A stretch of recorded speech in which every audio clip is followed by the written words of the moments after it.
All right, class. Welcome back to our intro, right, or our philosophy of religion discussions. Now, we've talked about the relationship between faith and reason. Now, you may be noticing that the screen is not necessarily lining up with what you hear or see at the moment. That's fine. That's on purpose.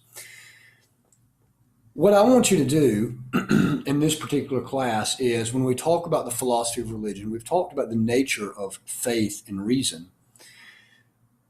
But one of the first topics that will actually come up is this view of skepticism towards theological conversation, this agnosticism towards theological conversation. Can we talk about God? Right. So before we even get to what we actually have scheduled, which would have been God talk or religious language, first, there's a logical prerequisite that when we start to have religious language, right, or we start to use God talk, we're assuming from the outset that it can be done, that we can even talk about God, that we can even have something like religious language, right? Hence, agnosticism or skepticism in regards to the philosophy of religion, in regards to theology. So, what I decided to do on this particular lecture is not too long ago, we had a course in Worldview. Now, you may or may not have had that course. Nevertheless, one of the topics in that course deals directly, is directly in relation to what we're talking about right now, whether or not we can talk and have conversation about God, if we even can have religious language. So, what I want us to do, guys, is to watch this particular lesson. What this is going to do is we're going to talk about agnosticism, right? We're going to talk about skepticism in regards to not just intellectual aspects of agnosticism, whether we can know anything at all, but specifically, I want you to concentrate and pay attention to the theological form of agnosticism or skepticism that's going to be dealt with in this lecture that you're about to watch. So, without any further ado, let's watch this particular lecture and concentrate on this version of theological agnosticism and whether and what would the ramifications would that for that what would the ramifications be rather if it comes out that theological agnosticism is true, what does that do for our ability to even have a philosophy of religion course? So here we go. This term agnosticism, it's relatively a new term, and it's supposed to be a conglomeration of two words, right? Uh, the Greek word of gnosis, right? Gnosis, right? Gnosis, meaning knowledge, and the prefix there, the Greek prefix the negation, right? This is supposed to be a negation of something, whatever. So, for instance, atheism, right? No God. Or in regards to this, agnosticism, right? So, no knowledge, right? Without knowledge, in some extent. Now, it's been jokingly said that the Latin equivalent of this term, uh, you may have already heard this, but is apparently much less flattering than this sounds, right? The Latin equivalent is supposedly ignoramus, right? Which is, we would just say ignoramus, right? Without knowledge, one without knowledge. Whether that's true or not, you can look for yourself. Now, let's go ahead and go to our first official slide here. Now, when we're looking at agnosticism and skepticism, what we want to do, again, is to set off a reminder, right? So, again, before any evaluation or meaningful discussion can be made, we're already assuming, right? We're going to do this with every one of the particular worldviews that we look at, but this is going to be an important principle for a couple different reasons that will be much more highlighted right at the outset in regards to some of the worldviews that we look at. This is going to be one of them, right? We're assuming right off at the very onset that truth can be known.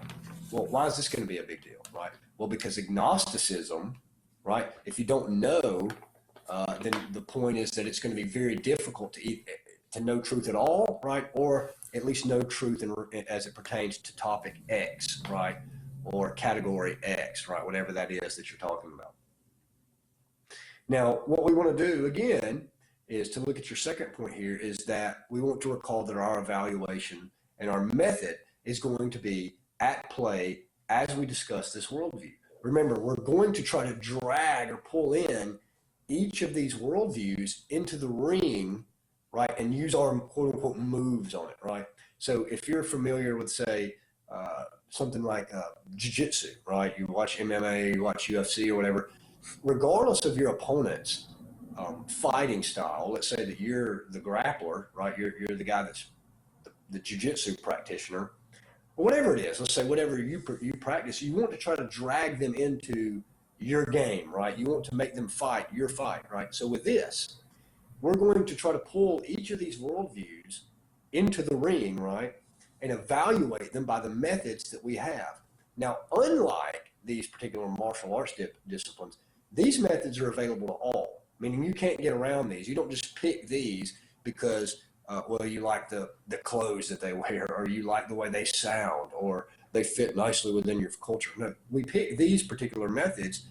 You can go back and listen to the lecture before this one, is because they're available to all and there's no getting around them, right? It's just logic. It's just sound philosophy, right? We have to use these methods, and any attempt to try to get around these methods is going to utilize them in some way, right?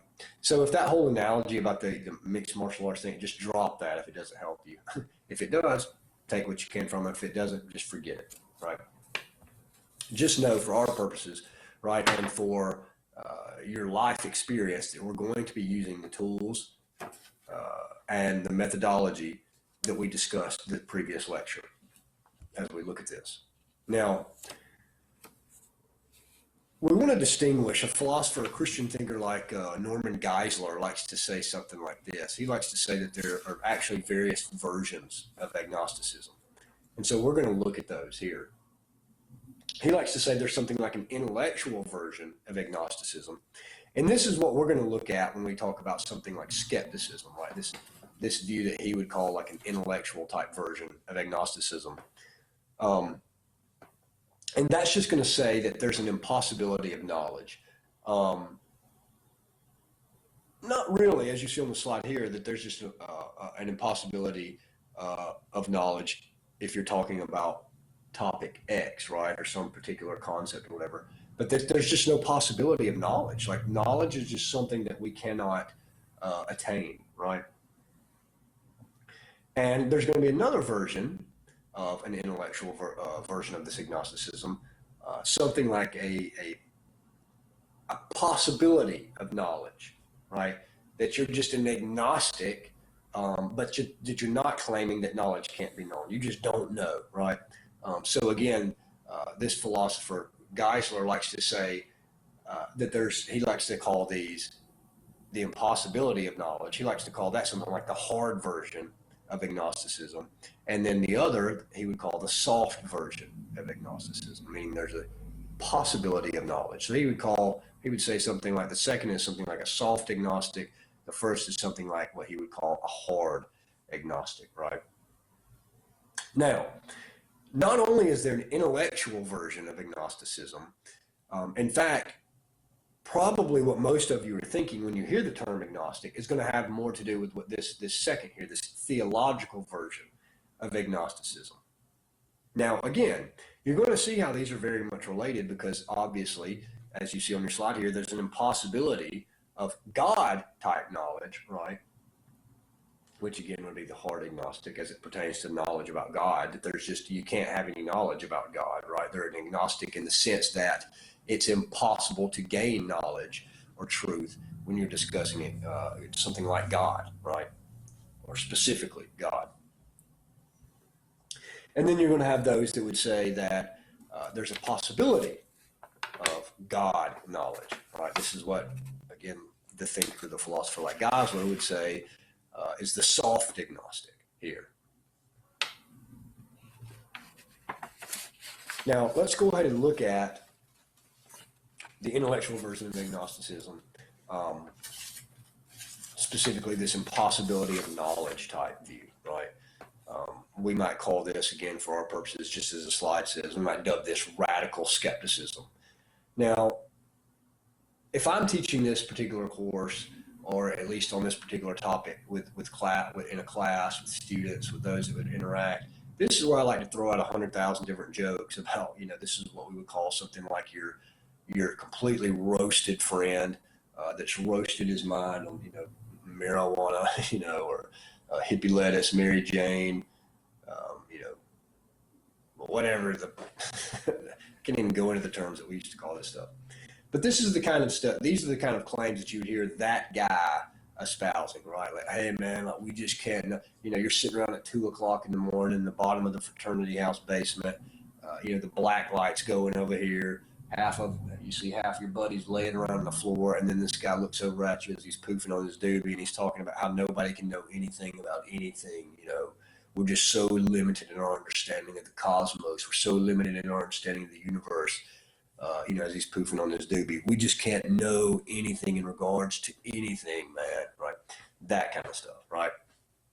This is the kind of stuff these types of claims are the types of claims that we would joke around in class for a good 30 minutes, with multiple examples of each student going through multiple examples of multiple friends that have said multiple things like this at 2:00 in the morning, right?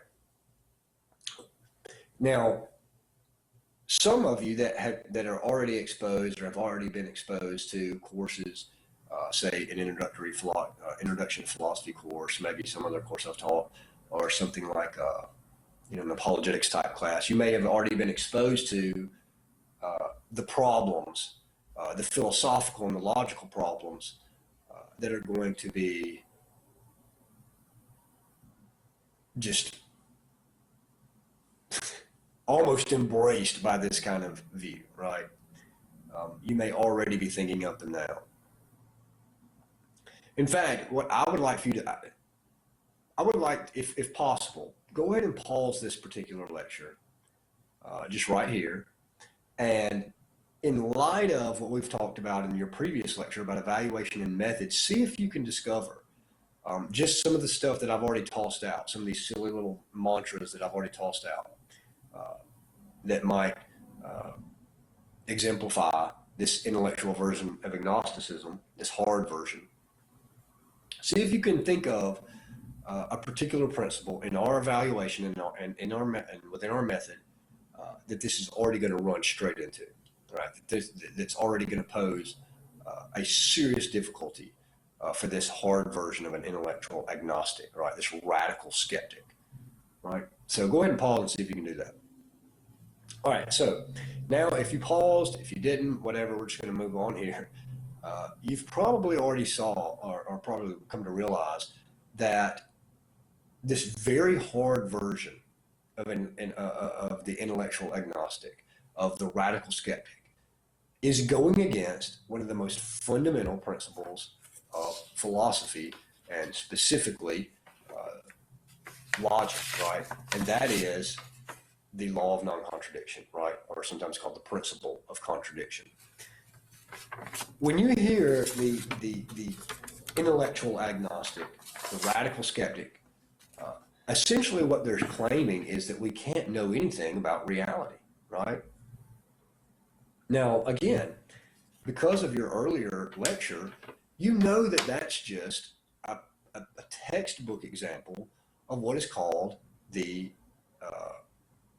what's called a self-referentially incoherent statement, right? Or a statement that is self-defeating, or a statement that is self-stultifying, because you're making a claim about reality, right? You're making a claim assuming that you have knowledge about reality. But of course, this is the very thing that you're saying, the very thing that you're claiming that no one can know. And namely that no one can know anything about reality. No one can have access to reality. No one can have knowledge about reality. But of course, if you make that claim, well, then you yourself have knowledge, right, about reality. Otherwise, how would you ever come to know something like that? How would you ever know that you can't know about reality if you know that you can't know about reality? Now, that's either true or false. This is another, again, just basic logic, principle of logic, the law of excluded middle. Either you know that that's true, that you can't know anything about reality, or you don't know that that's true, right? But if you know one of those two, propositions, that namely that it's not true or that it is true or that you can't know that it's true, you've got to know one of those, right? But if you know one of those, then you know something about reality, namely that particular statement that is describing reality. This type of radical skepticism, you would think, oh, this is what philosophy professors said. I honestly can say that I don't know any philosophy professor now at 4 different schools that would espouse anything like this type of agnosticism or this type of skepticism. Granted, you may have philosophers who are skeptical in other regards and skeptical about our ability to know and this, that, and the other, some particular things. But this type of skepticism, this type of radical skepticism, is just so thoroughly self-defeating, so thoroughly incoherent, that I can honestly say that I don't know any, right? And you can check me out on this if you like, but I don't know any respected academic philosopher that tries to even hold anything remotely similar to this, right? That we just can't know anything. This is going to be usually your college freshman, right? Or the guy who's again burned out his mind in the bottom of the fraternity basement, right? Or the internet, I'm just going to leave that term out, but the guy on the internet, let's just say it that way, who's trying to argue with all of his friends. No, okay, right. Here we go. Think about this, right? Why is this guy, if you do know someone like this, right, this radical form, this radical agnostic, the radical skeptic, why is he arguing? Because think critically here. What does his argument assume, right? You can't argue that you can't know anything, right, without pulling from all sorts of fountains of knowledge within your particular argument, right? Your premises for your argument, you're going to have to know those, right? Much less the conclusion, right? So any example that you can try to muster to show that you can't know anything, well, you'd have to know that, right? Any analogy that you try to garner for your side, you're going to have to know that analogy works, right? Again, it's just so crazy because it's so self-referentially incoherent. It's just self-defeating, right? This impossibility of knowledge. Again, let's just boil it down to its simplistic statement, what it would have to say, what it would reduce to. Now, we have to be careful because a lot of times philosophers and thinkers will say, you can't, be reductionistic to a particular position, right? That's not fair to the position when you just reduce it to some pithy little statement. But I would argue that it's safe to say that the radical agnostic, the radical skeptic, this hard version of an intellectual agnosticism, I would argue that it really can be reduced to saying something like we just can't really know anything, right? Or that we just can't really have any sort of real knowledge about reality in some way. But again, you see, we don't have to go through this again. Just boil it right down to its most obvious example, namely the statement that we just mentioned, that you just can't really know anything about reality. That itself is just simply self-defeating, right? Excuse me. Now, could we go on with this? Yes. I mean, I think that we could, right? We could just go over example after example and various ways that this particular statement could be made. But do we really need to do that at this point, right? Now, one of your assignments, one of your texts, you may be challenged to do this. Come up with a couple different ways, right? If you can even do it now, if you want, just pause the video and come up with a couple different ways by which you think that this type of outlook, this particular worldview, come up with a couple different statements by which you think that what this would reduce to. For example, you can't know anything about reality. We can't have certain truths. We can't know certain truths with certainty about the nature of things, right? We can't know any sort of metaphysical type truths. That might be another example. By the way, again, you should already catch on that all of these that I've just stated are self-defeating, right? Um, you know, I'm not sure if I mentioned this in the last lecture, but just to go ahead and toss this out for you, there were some within the realm of what we would call the sophists within the history of philosophy in ancient Greece that did try to espouse these types of views, right? This sort of radical skepticism, this sort of intellectual agnosticism. And if I don't already have this included within your texts or your reading assignments, go ahead and just Google how St. Augustine dealt with this sort of radical skepticism. I mean, it's almost humorous. You can find this on the Stanford Encyclopedia of Philosophy. You could probably even just find examples by Googling St. Augustine, answer to skepticism, answers the skeptics. He just goes through what we're doing here. The law of non-contradiction, law of excluded middle, the principle of identity. He just uses these basic principles of knowledge just to drag these guys through the philosophical jungle, so to speak, and just and they're eaten up, right? Just with the absurdity of this position. Now, as you've probably already seen here that this sort of agnosticism, this sort of just radical skepticism, the irony here is that anything they say, right, any statement that the radical skeptic, the hard version of an intellectual agnostic, any statement that they make, any assertion that they make is going to be grounded in knowledge. Now, what do I mean by that? Because, of course, they're going to deny that, right? No, they're going to say that's exactly what we don't have is knowledge about reality, knowledge about the world, the cosmos, whatever. But, again, think about it. Anything they say is going to have to be assumed to be not only true, but known to be true, if by no one else than themselves, right? Again, think about that. Let me say that again slowly. Anything that they can say for their position, they're going to have to make two rather large assumptions, right?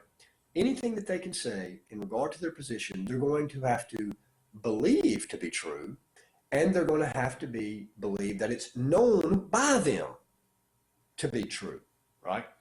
But if you make an assessment or you make an assertion, you make a claim, and you believe that to be true, and you know that you believe that to be true, well, then that's just what it means to have knowledge, right? Considering that it's actually true, right? Now, if it's not actually true, then what does it even mean, right? So this whole view, this whole just hard, pressing, radical skepticism, this whole hard version of agnosticism is just a train wreck, right? We'll look at this again in a bit, this idea of a philosophical train wreck. But having said that, let's keep going. Now, if there is this intellectual version of agnosticism known as the impossibility of knowledge, well then, what of this version of the possibility of knowledge? What are we to make of it? Is this type of agnosticism just as dangerous as the hard version? Is this type of agnosticism a little more difficult to deal with because the claim is not so radical? Because remember, the more radical the claim, a lot of times the easier it is to poke the hole in, right? To find the fatal flaw there, especially in terms of logic, right? But sometimes when the statement, the assertion is less radical, it's a little more malleable, right? Malleable. It's a little more flexible. It's harder to pin down. It has a little give to it, right? It's kind of like the tree that doesn't necessarily try to stay so straight up in the wind that it breaks. It's kind of like the tree that's willing to give a little. Is that this sort of thing? Is that the sort of thing we're dealing here dealing with here in this sort of version of an agnostic. No, it's not. This type of agnostic is just non-threatening because this kind of agnostic is simply saying that, I don't know much about reality, right? To keep our example going. I don't know much about the nature of reality. I don't know much about, metaphysical truths, if they exist or not, moral truths, if they exist or not. I don't know if my worldview is necessarily coherent, I don't know. Right? I don't know. I'm an agnostic. I'm without knowledge in that sense. But I'm not closing myself off to the possibility of knowing. I'm just simply saying that I don't currently, in the present, know. Right? I don't have knowledge about these things. But I'm not closing myself off to the possibility of knowing. Now, obviously, that's not threatening, right? In fact, we would say that's a healthy form of skepticism in some sense. But as I've got noted here on the slide, I don't even like that term, moderate skepticism.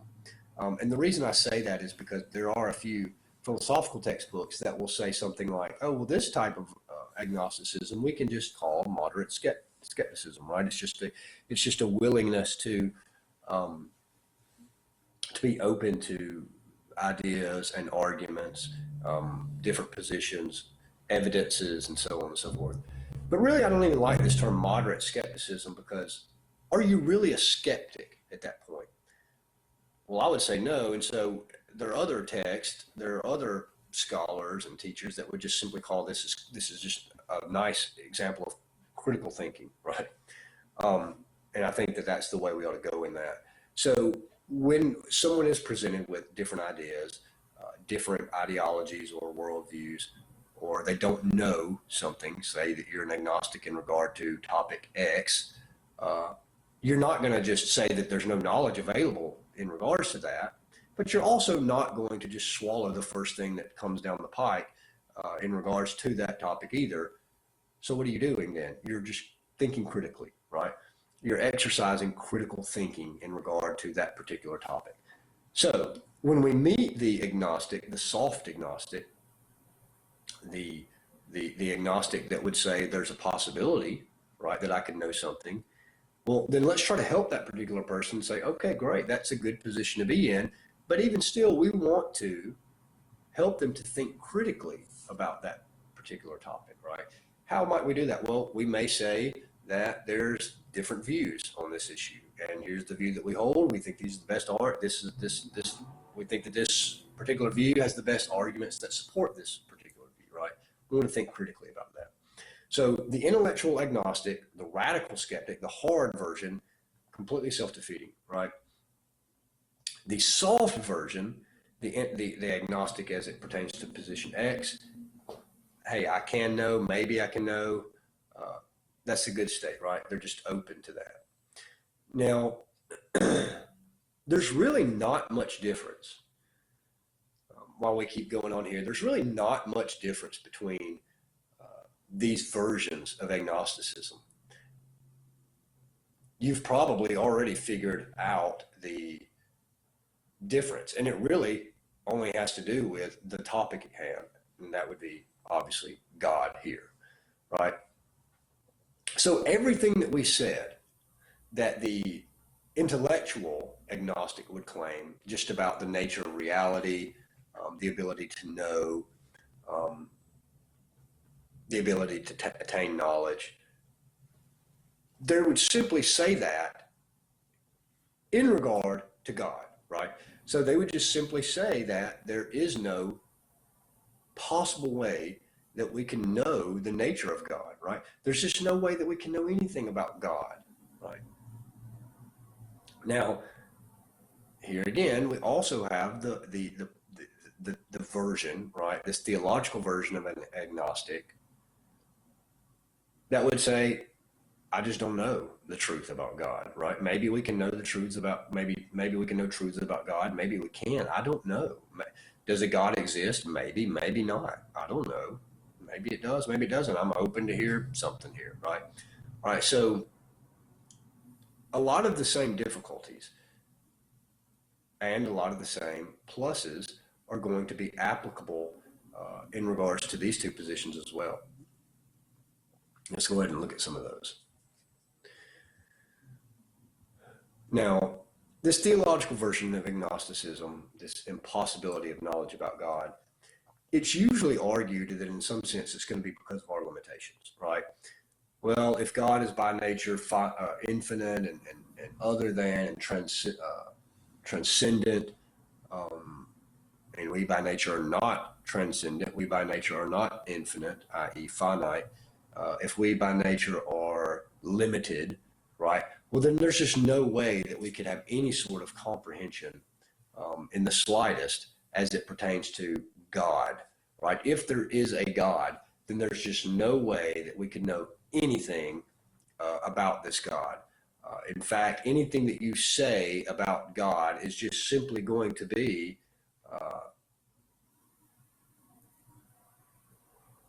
reduced to the impossibility of knowing anything about him because of what you are, right? You just are not God, and your mind, just being finite, cannot comprehend or understand God in any shape, form, or fashion. So if there is one, we can't even know that, but if there were one, you couldn't know anything about it, right?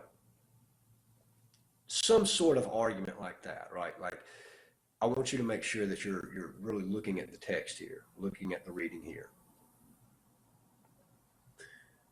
But they're all going to be something like that. Now,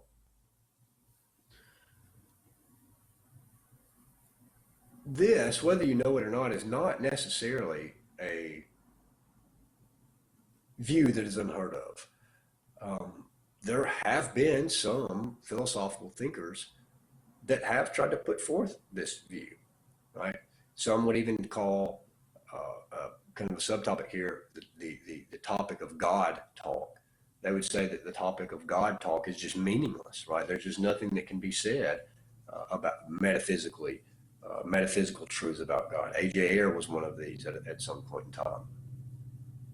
Now, again, usually it's going to be argued that we can't know truths about God because, in some sense, we are limited by our own experience or our own nature as human beings. Now, again, as I said, you're going to see the same problems here, right? This is just going to be self-defeating. Again, before we get into any sort of elaborate example, let's just look at the basic statement itself. You can't know any truth about God. You can't know anything about God. Well, then how do you know that, right? Because you're making a truth claim about God, essentially stating that truth claims about God just can't be made, but you're making one, right? How do you know that you can't know anything about God unless you know at least enough about God to know that you can't know anything about God, right? Some would call this the nothing buttery fallacy. You're making a nothing but statement. You're reducing it, right? So, meaning what we talked about a minute ago, saying that you're trying to reduce knowledge, in this instance about God, by saying that nothing can be known about God. But again, any sort of affirmative type statement like that presupposes a negation in some sense, and vice versa. Any sort of negation presupposes some sort of affirmative in some sense. So let me just give you a super easy example. I think this will help make all that just stuff I said much more clear. Suppose that somebody would have come along and say that you can't know anything at all about spaghetti. You can't know anything about spaghetti. All right. Right now, we're approaching the Christmas season at this particular time of the recording of this lecture. Now, this is a snow globe, right? One of those, shake it up, all that stuff. Nice little snow globe there. Now, imagine the guy that says you can't know anything about spaghetti. And I walk along and I say, well, this is spaghetti. Well, he can't say that that's not spaghetti. Why not? Because if you can't know anything about spaghetti at all, well, then you can't say that the snow globe is spaghetti. Because in order to say that that snow globe is not spaghetti, you'd at least have to know enough about spaghetti to know that that snow globe is not that, right? You can't. All right, think about this again. Think about it for a minute. In order to say that that is not spaghetti, right? The snow globe, I'm pointing at the snow globe here. You'd have to know enough about spaghetti to know that that can't possibly be it, right? So you might say something like, well, you're God, right? To the guy saying you can't know anything about God. Oh, well, you're God. But what do you mean I'm God? Well, you can't say you're not, because in order to say you're not, you'd have to know enough about God to know that you're not God, right? But if you know that you're not God, then that presupposes that you know something, at least something about God, to know that you're not that, right? And you can pause this and just chew on that for a while if you need to. I know this is mind-boggling in some sense. We're just not used to thinking in these categories in our day and age. Now, what if the person were to say, well, right, yeah, I can't say that I'm not God. That's still a positive claim, right? In some sense, right, it's presupposing a positive. He still can't say, well, yeah, I don't know that I'm not God, right? But he would know that. And if he were God, then he couldn't know that, right? Again, this is just going to end up being self-defeating. Excuse me. So if you want to, you can go along and make up as many statements, as many examples that would encapsulate this type of ideology that you can't know any truths about God, right? Which again, right off the bat is self-defeating. To see how this just doesn't make any sort of sense once you chew on it, once you marinate on it for a while, once you use these principles or methodology, right, of just logical consistency or existential consistency, as we'll look at it.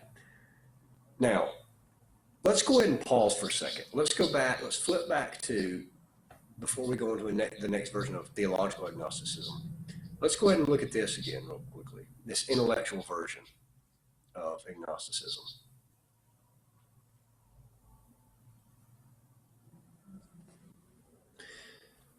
We looked at that, right, in terms of the logical, right, the logical principles of, say, the law of non-contradiction, law of exclusive. We looked at some of that, right?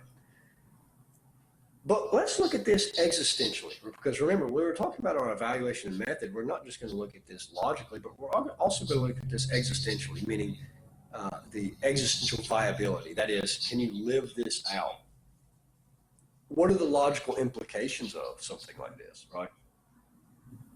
Well, some of the logical implications would be rather absurd, right? You would, what we looked at a minute ago, that you would have to, the logical implication would be that no one can know anything, which that itself would have to be known, right? So that would be one of the logical implications, which would be contradictory. But existentially, trying to live this out, can the radical skeptic, or can the intellectual agnostic, the hard version, can he live as if he can't know anything about reality when he takes his medications, right? When he's speaking with his wife or he's speaking with his best friend? Is he living as if he doesn't know anything at all or can't really know anything at all about the nature of reality? When he eats his food, right? When he takes in nourishment as opposed to poisons, right? Is he really living as if he doesn't know anything about the nature of food, right? Or the nature of toxins? Is he really living as if he doesn't know anything about the nature of reality when he decides not to get too close to the edge of a cliff, right? Or is he actually living as if he thinks he knows some of the things about the nature of reality, namely gravity, nutrients, nutrition, toxins versus toxins, love versus hate, existence versus non-existence? He's actually living, right, as if he knows all sorts of truths about all sorts of topics, right? Meaning this, it's not existentially viable. Not only is it logically contradictory, when we look at our first evaluation, but it's not even existentially viable. No one can even live as if they actually believe what they're espousing in something like hard agnosticism or radical skepticism. All right, so I just wanted to go back to that before we forgot. Now, skipping back down here to our theological form of agnosticism, is this existentially viable, right? We've seen that it's self-defeating. We've seen that it's self-referentially incoherent to say, hey, look, you can't know any truths about God. Well, that itself would be a truth about God, right? But is it existentially viable that you can't know anything about God? So, for instance, how does the person live? If he's living consistently like he doesn't know anything about God, what might be some of the implications of someone that lives as if they don't know anything at all about God? Now, I might argue, if we had more time, I might argue that they're probably living as if there is no God. But what's their justification for living as if there is no God if you can't know if there is one or isn't, right? You could just as easily live as if there were God because, hey, I don't know if there is or isn't. I may as well live as if there is one. Or would you live as if there is not one, right? It seems like there's some sort of motivation, some sort of psychological motivation there. We don't have the time to get into all of that.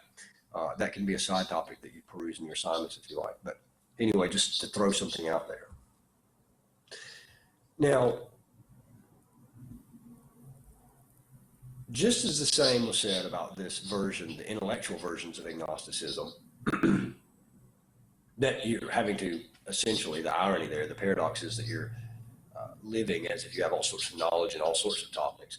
This hard version of theological agnosticism, the hard version, also would have to be based in all sorts of knowledge claims, right? Can we know that God is good? Well, no, you can't really know that if God is good, right? Well, then you have to know that, right? So which would be based in some knowledge in some sense. Well, can we know that God is bad? No, that we can't really know if God is bad or evil or substandard. Again, you'd have to know that, right? Well, can we know that God exists? No, you can't know that God exists. We have to know that, right? Well, can we know that God doesn't exist? We'd have to know. No, we can't know that God doesn't exist. We have to know that can't know that God does or doesn't exist, right?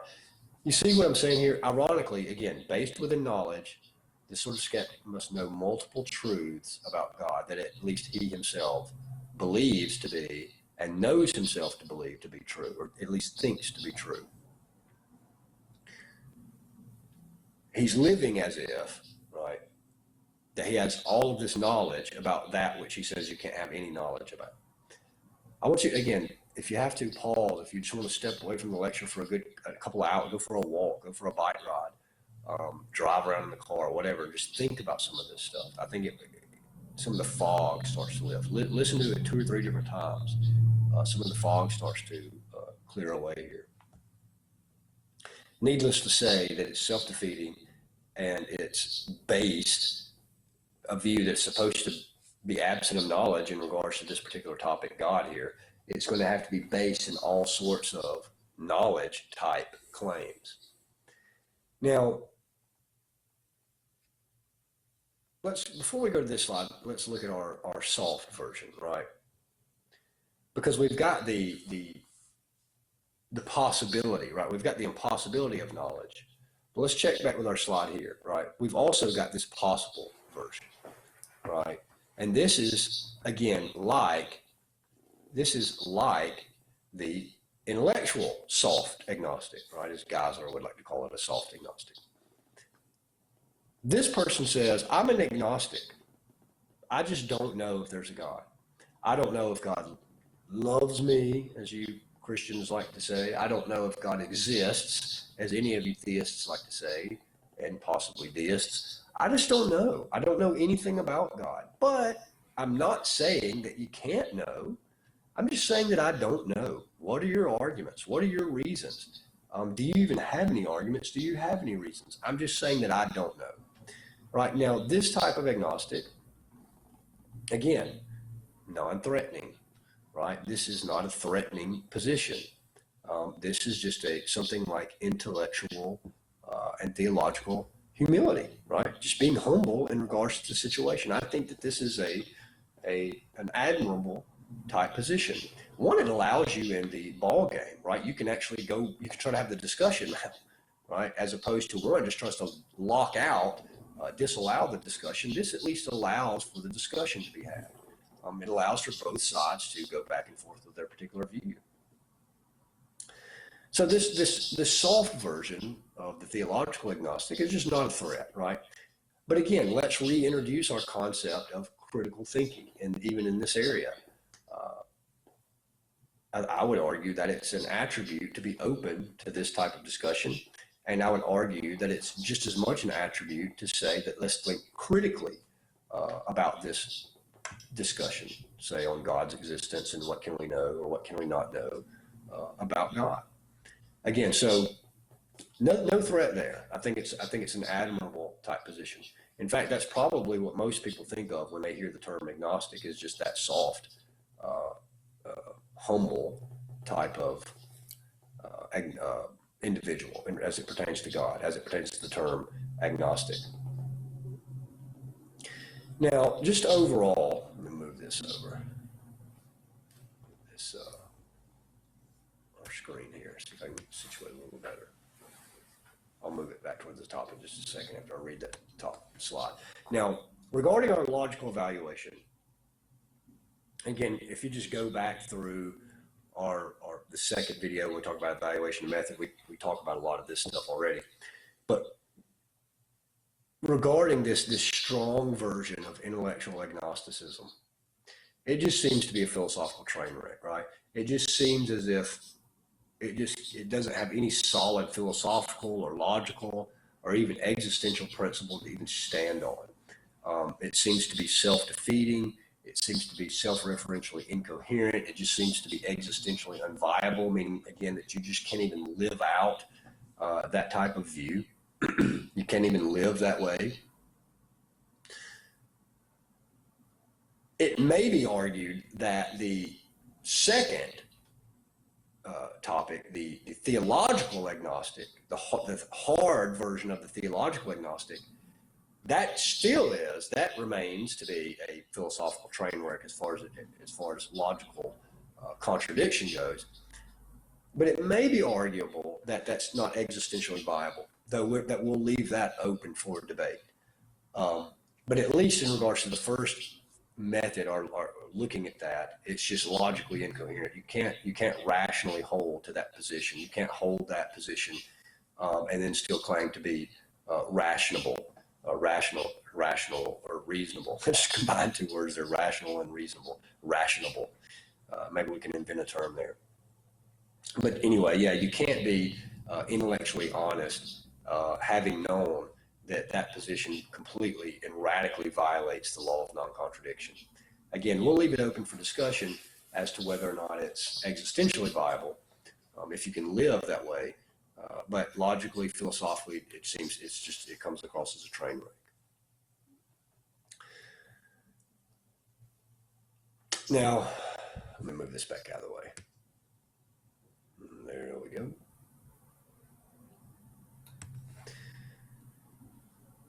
What I want us to get to as we close out this is a short lecture this time. But what I want us to try to keep in mind here is just this whole idea of, when we talk about our ethics class, if you've already talked about our ethics class, taking the ethics course with me, two of the big keys that we want to try to keep in mind, remember, regardless of what we were talking about, was the meta-ethical groundwork and this idea of guilt, right? So if you took that course, you remember that guilt would have something to do with however the ethical theory that was trying to explain some particular idea or dilemma or proposition. We always wanted to keep in mind: does this make sense? Does this ethical theory make sense of guilt? Right, this psychological aspect or the psychological experience of guilt. Right? All right, class. So you don't necessarily have to worry about this last part, this existential aspect of guilt that I'm going into. That just deals directly with the subject matter at hand there. However, what I wanted you to concentrate on and what we went through in that particular lecture was just the aspect of agnosticism as it pertains specifically to uh, just your conversation or our conversation in regards to philosophy of religion, right? It was one of the, it was it's an important topic that I really, really, again, upon hindsight, after reflecting on the construction of the course, really wanted to go ahead and add that in there. I really thought it was important to go ahead and add this topic of agnosticism because, again, we're trying to move in logical order. You can't talk about God. You can't have a philosophy of religion class if at the very outset one has to remain agnostic in regards to the topic of God, right? You can't talk about such things if it's not even possible. Now, having said that, now the groundwork is laid clear, right? Now we can actually move into a discussion about religious language because the door is open, right? You can't be a theological agnostic without it being self-defeating, and so because it is self-defeating, now the door is opened to possible discussion about God, about philosophical communication about God. So now we can get deeper into the course, right? We can actually look at arguments for God, maybe against God, religious language about God. How do we talk about God? All these things. The door is opened because theological agnosticism is self-defeating. And because it is self-defeating, we are now allowed access to the door to have a much more substantial and longer discussion, hence saving, right, or salvaging the very study of philosophy of religion. So, having said that, next class, next video, next lesson, next lecture, you'll see me once again in our normal format. Now, it probably didn't even seem abnormal to you anyway, but to me it seemed a little odd as I was watching this lecture along with you so that I could comment at the appropriate time.